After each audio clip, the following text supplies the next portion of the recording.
محمد احمد ادیب صاحب اور اس بزم کا مرکزی توجہ اور آج جس کی یوم پیدائش منائی جا رہی ہے جناب طارق علی صاحب، اس ادارے کے مینیجر، بہت ہی اچھے خوشخلق منتظم، ہمارے ایک طرح سے ہمارے خاندان کے محسن جناب فصیح صاحب، میں اس یوم پیدائش کے موقع پر چونکہ عالم دین ہوں، میرے سامنے قرآن کی 2 آیتیں آ رہی ہیں۔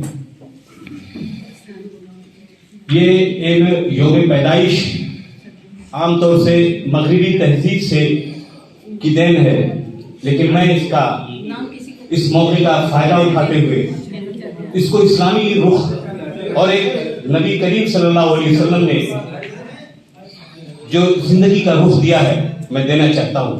قرآن کی آیت ہے وَهُوَ الَّذِي خَلَقَ الْمَوْتَ وَالْحَيَاةَ لِيَبْلُوَكُمْ أَيُّكُمْ أَحْسَنُ عَمَلًا۔ وہ ذات گرامی جس نے انسان کے اندر زندگی اور موت اس لیے رکھی ہے تاکہ وہ آزمائے کہ میرا کون سا بندہ اچھے عمل والا ہے۔ آدمی عام طور پہ اپنی زندگی کے مقصد سے غافل ہو جاتا ہے۔ ہم پیدا کیوں ہوئے ہیں؟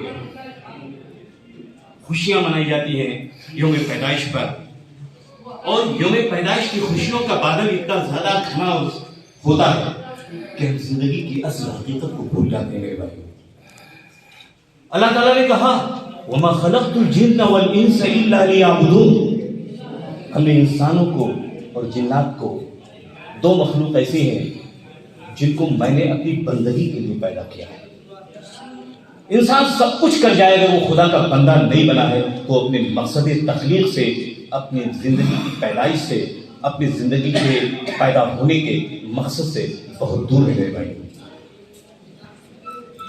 اس کائنات میں انسان کو پیدا ہی کیا گیا ہے کہ تم میری بندگی کرو، میرے غلام بن کے رہو۔